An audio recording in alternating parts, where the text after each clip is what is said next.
নমস্কার বন্ধুরা, কর্মসাথী ইউটিউব চ্যানেলে তোমাদের সকলকেই স্বাগতম। বন্ধুরা, তোমাদের জন্য খুশির খবর, কলকাতা দূরদর্শনে কর্মী নিয়োগ করা হচ্ছে, অর্থাৎ ডিডিকে কলকাতা বাংলায় কর্মী নিয়োগ করা হবে, তার একটি বিজ্ঞপ্তি কিন্তু প্রকাশিত হয়েছে।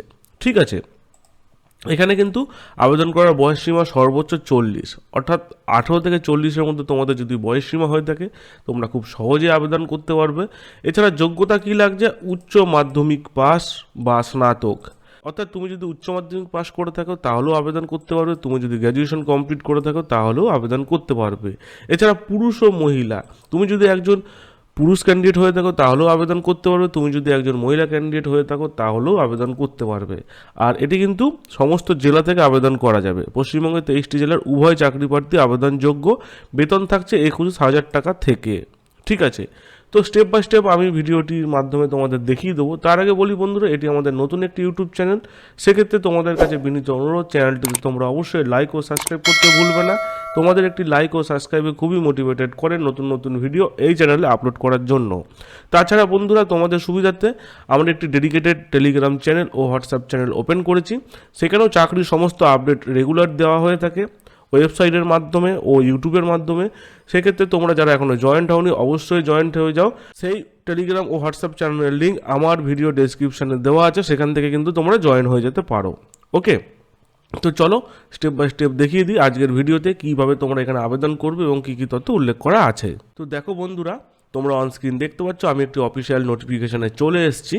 ঠিক আছে, তো এই অফিসিয়াল নোটিফিকেশানটি ভিডিও ডেসক্রিপশন বক্সে লিঙ্ক দেওয়া থাকবে, সেখান থেকেও চাইলেও তোমরা ডাউনলোড করে নিতে পারো। তো ডিডিকে কলকাতা, ঠিক আছে, সেখান থেকে কিন্তু বিজ্ঞপ্তিটি প্রকাশিত হয়েছে। ঠিক আছে, তো এখানে তোমরা কোন পদে আবেদন করবে সেই পদের নাম তোমাদের এখানে উল্লেখ করতে হবে। এখানে তোমাদের উচ্চ মাধ্যমিক যোগ্যতা ও গ্র্যাজুয়েশন যোগ্যতা থাকলে অবশ্যই তোমরা এখানে আবেদন করতে পারবে।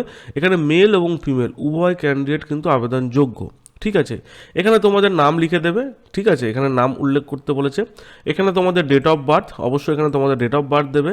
তারপর দেখো son of, daughter of and wife of. তুমি যদি একজন বিবাহিত মহিলা হয়ে থাকো তাহলে অবশ্যই তোমার এখানে হাজব্যান্ডের নাম লিখে দেবে। তুমি যদি একজন পুরুষ ক্যান্ডিডেট হয়ে থাকো অবশ্যই তোমার এখানে বাবার নাম লিখে দেবে। ওকে, তারপর দেখো বন্ধুরা পার্মানেন্ট অ্যাড্রেস, এখানে তোমাদের পার্মানেন্ট অ্যাড্রেস দিতে হবে উইথ পুলিশ স্টেশন, থানা, উইথ পিনকোড, উইথ ভিলেজ, সমস্ত তথ্য এখানে উল্লেখ করতে হবে। যদি পার্মানেন্ট এবং প্রেজেন্ট হয় তাহলে জাস্ট এখানে ডু লিখে দিলেই হবে। ওকে, যদি ডিফারেন্ট হয় তাহলে অবশ্যই এখানে মেনশন করতে হবে। তারপর দেখো বন্ধুরা, এখানে 6 নম্বর আছে মোবাইল নাম্বার এবং ইমেল আইডি। এখানে সঠিকভাবে মোবাইল নাম্বারটা তোমাদের মেনশন করতে হবে এবং সঠিকভাবে তোমাদের ইমেল আইডিটা মেনশন করতে হবে। ঠিক আছে, পরবর্তীকালে এই সমস্ত কোনো রকম যোগাযোগ করার জন্য এই মোবাইল নাম্বার এবং এই ইমেল আইডি কিন্তু মাধ্যমে তোমাদের যোগাযোগ করবে। সেক্ষেত্রে এমন মোবাইল নাম্বার দেবে না যেটা তোমরা রিচার্জ করো না, অবশ্যই এমন মোবাইল নাম্বার দেবে যেটা কিন্তু অ্যাক্টিভেট আছে। ওকে, তারপর দেখো বন্ধুরা, এখানে এডুকেশন কোয়ালিফিকেশান, এখানে কী কী যোগ্যতা তোমরা এখানে আবেদন করতে পারবে।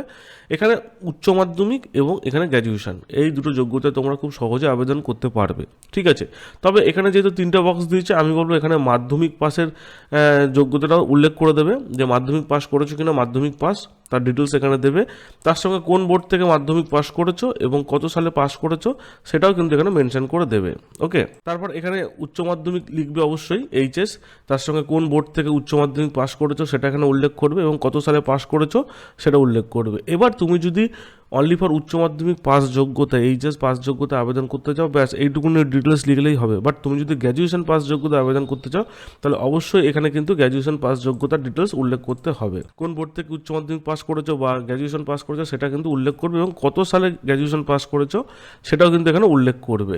ঠিক আছে, এবং দেখো এখানে কিন্তু আর কোনো তথ্য উল্লেখ নেই, অর্থাৎ কত পার্সেন্টেজে পেয়েছো, গ্র্যাজুয়েশনে কোন স্ট্রিম নিয়ে পড়াশোনা করেছো, কত পার্সেন্টেজ হয়েছে সেসব কিন্তু উল্লেখ নেই। সিম্পলি কিন্তু কোন বোর্ড থেকে কত সালে পাস করেছো তাহলেই হবে। এছাড়া যদি আদার কোনো কোয়ালিফিকেশান থাকে অবশ্যই কম্পিউটারের উপরে বা ভোকেশনালের উপরে যদি কোনো কিছু কোর্স বা আইটিআই কোনো কিছু কোর্স কমপ্লিট করে থাকো তাহলে কিন্তু তার তথ্যটা এখানে উল্লেখ করে দেবে। ঠিক আছে, এটা কিন্তু ম্যান্ডেটরি নয়, দিলেও হবে না দিলেও হবে। ওকে, এবার দেখো ল্যাঙ্গুয়েজ প্রফিসিয়েন্সি ইন স্পিকিং।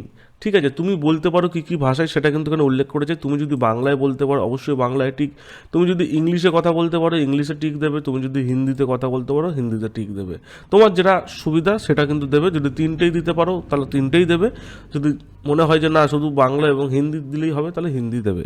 ঠিক আছে, তুমি লিখতে পারো কী কী ভাষায় সেটা কিন্তু এখানে মেনশন করেছে। যদি বাংলায় হয় বাংলায়, যদি ইংলিশে লিখতে পারো ইংলিশে, এবং হিন্দিতে লিখতে পারলে হিন্দিতে। ওকে, এবার তুমি যদি কোনো জায়গায় কাজ করে থাকো, অবশ্যই এখানে এমপ্লয়েড থাকলে ইয়েস দেবে, যদি না থাকে নো দিয়ে দেবে, অসুবিধা নেই। ঠিক আছে, যদি তোমার কোনো এক্সপিরিয়েন্স না থাকে, কোনো জায়গায় কাজ না করে থাকো, তাহলে এটা কিন্তু ক্যান্সেল। এখানে কোনো কিছু লেখার দরকার নেই, ব্ল্যাঙ্ক দিয়ে দিলেই হবে। তোমার কি মিডিয়া এক্সপিরিয়েন্স আছে, মানে কোনো রকম মিডিয়ার সঙ্গে যুক্ত আছো বা মিডিয়ার কোনো এক্সপিরিয়েন্স আছে, থাকলে অবশ্যই ইয়েস দেবে, না থাকলে এখানে নো দেবে। যদি থাকে তাহলে তার এখানে মেনশন করতে হবে, যদি না থাকে তাহলে এখানে সমস্ত কিছু কাটা দিলে হয়ে যাবে, অর্থাৎ ব্ল্যাঙ্ক দিয়ে ছেড়ে দেবে, তাহলেই হবে। ঠিক আছে, এনি আদার রেলিভেন্ট ইনফরমেশন তুমি যদি এখানে দিতে চাও এই অ্যাসাইনমেন্ট নিয়ে, তাহলে অবশ্যই এখানে মেনশন করবে। ঠিক আছে, কি বলেছে, higher already working All India Radio Doordarshan, yes or no. তুমি যদি অল ইন্ডিয়া রেডিও বা দূরদর্শনে কাজ করেছো কোনো এক স্থানে বা কোনো এক জায়গায়, as a private, as a government, যদি দিয়ে থাকো বা করে থাকো, তাহলে অবশ্যই এখানে ইয়েস দেবে। যদি না এক্সপিরিয়েন্স থাকে, অর্থাৎ কোনো এক্সপিরিয়েন্স না থাকে, তাহলে এখানে নো করে দেবে। ঠিক আছে, নেম অফ দ্য ডিপার্টমেন্ট, কোন ডিপার্টমেন্টে কাজ করবে সেটা কিন্তু এখানে মেনশন করে দেবে, এবং সর্বশেষ এখানে কবে আবেদন করছো তার ডেট, এবং তোমার signature of the candidate, full signature তোমাদের এখানে কিন্তু করতে হবে। ঠিক আছে, আশা করি সমস্ত তথ্যই আমি এই ভিডিওর মাধ্যমে তোমাদের এই অ্যাপ্লিকেশন ফর্ম ফিল আপের বিষয়ে আমি বোঝাতে পারলাম। যদি আবেদন করতে কোনো রকম অসুবিধা হয় বা বুঝতে অসুবিধা হয়, অবশ্যই কমেন্ট করবে, আমি কিন্তু ভিডিওর মাধ্যমে তোমাদের পরবর্তীকালে জানিয়ে দেবো বা কমেন্টের মাধ্যমে জানিয়ে দেবো। ওকে, এবার দেখে নাও এখানে কী কী পদ রয়েছে। ঠিক আছে, তো বন্ধুরা এবার দেখো, আমি তো তোমাদের অ্যাপ্লিকেশন ফর্মটি কীভাবে ফিল আপ করতে হবে সেটা তো আমি তোমাদের দেখিয়ে দিলাম। ঠিক আছে, তো কোথায় আবেদনটি করবে তার অ্যাড্রেসটা কিন্তু এখানে উল্লেখ করে দিয়েছে। এই অ্যাড্রেসেই তোমাদের কিন্তু আবেদন করতে হবে, কিন্তু এখানে কিন্তু আরেকটি পদ্ধতি আছে, যেটা হচ্ছে মেলের মাধ্যমে। ঠিক আছে, অ্যাপ্লিকেশন ফর্মটি ফিল আপ করে মেলের মাধ্যমে অন টাইমে তোমাদের আবেদন প্রক্রিয়া সম্পূর্ণ করতে পারো, যেটা কিনা 29/11/2024। ঠিক আছে, নভেম্বর মাসে 29 তারিখে বিকাল 5টার মধ্যে কিন্তু আবেদন প্রক্রিয়া সমাপ্তি হবে। তার আগে তোমরা এই অফলাইনে বা এই অনলাইনের মাধ্যমে তোমাদের আবেদন প্রক্রিয়া সম্পূর্ণ করতে পারো। কোন পদে আবেদন করছো অবশ্যই মেনশন করতে হবে, এবং তার সঙ্গে এখানে কী কী বলেছে ডকুমেন্টস অ্যাটাচ করতে হবে সেটা কিন্তু উল্লেখ করে দিয়েছে। ঠিক আছে, এজ প্রুফ, এডুকেশন কোয়ালিফিকেশান, যদি এক্সপিরিয়েন্স সার্টিফিকেট থাকে, বাট এটা তো ম্যান্ডেটরি নয়, থাকলে দেবে, না থাকলে না দেবে। ঠিক আছে, তো এখানে তোমরা আশা করি বুঝতে পেরে গেলে যে কীভাবে তোমাদের এখানে আবেদন করতে হবে। ওকে, তো বিজ্ঞপ্তিটি প্রকাশিত হয়েছে অলরেডি তোমরা জেনে গেছো, Prasar Bharati India public service broadcast, যেটা দূরদর্শন কেন্দ্র কলকাতা, সেখান থেকে কিন্তু বিজ্ঞপ্তিটি প্রকাশিত হয়েছে। কবে প্রকাশিত হয়েছে তার ডেট কিন্তু উল্লেখ করে দিয়েছে 11/11/2024, নভেম্বর মাসের 11 তারিখে কিন্তু বিজ্ঞপ্তি প্রকাশিত হয়েছে, এবং তার মেমো নাম্বার বা নোটিশ নাম্বার তোমরা কিন্তু অনস্ক্রিন দেখতে পাচ্ছ। ওকে, এখানে কোন পদে নিয়োগ করা হচ্ছে, বিউটিশিয়ান, হেয়ার ড্রেসেস, এই পদে নিয়োগ করা হচ্ছে। ঠিক আছে, মানে ক্যাটাগরিটা, নেচার অফ জব কী বলেছে, make in the talent, artist বা অ্যাঙ্কার। ঠিক আছে, বয়স সীমা কী বলেছে, 21 থেকে 40, অর্থাৎ তোমার যদি 21 থেকে 40-এর মধ্যে বয়স সীমা থাকে, অবশ্যই তুমি কিন্তু এখানে আবেদন করতে পারবে। ঠিক আছে, এই বিউটিশিয়ান, হেয়ার ড্রেসার্স এই পদে আবেদন করার জন্য কি যোগ্যতা লাগছে, ডিগ্রি থাকতে হবে বা ডিপ্লোমা, সার্টিফিকেট থাকতে হবে মেকআপ অ্যান্ড বিউটির ওপরে বা কোর্সের ওপরে, তাহলে কিন্তু এখানে আবেদন করতে পারবে। ঠিক আছে, ডিজারেবল কোয়ালিফিকেশন এখানে বলে দিয়েছে, থাকলে অবশ্যই মেনশন করবে, না থাকলে অসুবিধা নেই, যদি থাকে তো দেবে, সেক্ষেত্রে লাভ কী আছে না, তোমাদের এখানে কিন্তু অগ্রাধিকার দেওয়া হবে। ঠিক আছে, এছাড়া এখানে কিন্তু 3,000 টাকা করে পার অ্যাসাইনমেন্ট হিসাবে কিন্তু তোমাদের পে করা হবে। ঠিক আছে, তোমাদের 3,000 টাকা করে পার অ্যাসাইনমেন্ট হবে, মোটামুটি 1 মান্থ অ্যান্ড 84 অ্যাসাইনমেন্ট, অর্থাৎ বছরে 84খানা অ্যাসাইনমেন্টের কিন্তু এখানে কথা উল্লেখ করে দিয়েছে। ঠিক আছে, এইবার বিষয় হচ্ছে উচ্চ মাধ্যমিক পাস যোগ্যতা কী আছে, অবশ্যই আছে। দেখো, সোশ্যাল মিডিয়া অ্যাসিস্ট্যান্ট এই পদে তোমরা কিন্তু আবেদন করতে পারো। না, কাজটা কি, the handle all social media platform, তোমাকে কিন্তু সমস্ত সোশ্যাল মিডিয়া প্ল্যাটফর্মকে হ্যান্ডেল করতে হবে, এটা একটি পদ। ওকে, তো এখানে আবেদন করার জন্য বয়স সীমা 21 থেকে 40 বছর, যদি তোমার বয়স 21 থেকে 40 হয়, অবশ্যই সোশ্যাল মিডিয়া অ্যাসিস্ট্যান্ট পদে আবেদন করতে পারো। যোগ্যতা কী লাগছে, না উচ্চ মাধ্যমিক পাস লাগছে, এছাড়া তুমি যদি ডিপ্লোমা কমপ্লিট করে থাকো কোনো কোর্সের ওপরে, তাহলে অবশ্যই আবেদন করতে পারো। তাছাড়া যদি তোমার সার্টিফিকেট ইন ডিজিটাল মার্কেটিং বা সোশ্যাল মিডিয়ার ওপরে সার্টিফিকেট থাকে, তাহলেও আবেদন করতে পারবে। আর ডিজারেবল কোয়ালিফিকেশান, যদি এক্সপিরিয়েন্স থাকে ডিজিটাল মার্কেটিং, সোশ্যাল মিডিয়ার উপরে বা সার্টিফিকেট ওয়েব ডিজাইনিংয়ের উপরে, তাহলেও কিন্তু তুমি অগ্রাধিকার পাবে। ওকে, এবার দেখো এখানে 2,000 টাকা পার অ্যাসাইনমেন্ট দিচ্ছে এরা, অর্থাৎ টোটাল 1 মাস থেকে 1 বছরের মধ্যে 84টা অ্যাসাইনমেন্ট দেবে, যেটা 2,000 টাকা করে, সেটা কিন্তু এখানে উল্লেখ করে দিয়েছে।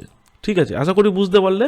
এখানে দুটি পদ আছে, একটা হচ্ছে বিউটিশিয়ান, হেয়ার ড্রেসার্স, এছাড়া আছে সোশ্যাল মিডিয়া অ্যাসিস্ট্যান্ট। ঠিক আছে, বয়সসীমা কিন্তু দুটোরই সেম, অর্থাৎ দুটো পদে বয়সসীমা 21 থেকে 40-এর মধ্যে।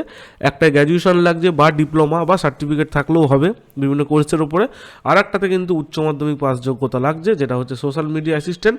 এখানেও তোমাদের ডিপ্লোমা সার্টিফিকেট থাকতে হবে ডিজিটাল মার্কেটিংয়ের উপরে বা সোশ্যাল মিডিয়ার উপরে, বা ডিগ্রি থাকলেও আবেদন করতে পারবে। ঠিক আছে, এই অপরচুনিটি আমি বলবো তোমাদেরকে অবশ্যই সুযোগে লাগাও, এই অপরচুনিটিকে কোনো মতে মিস করো না।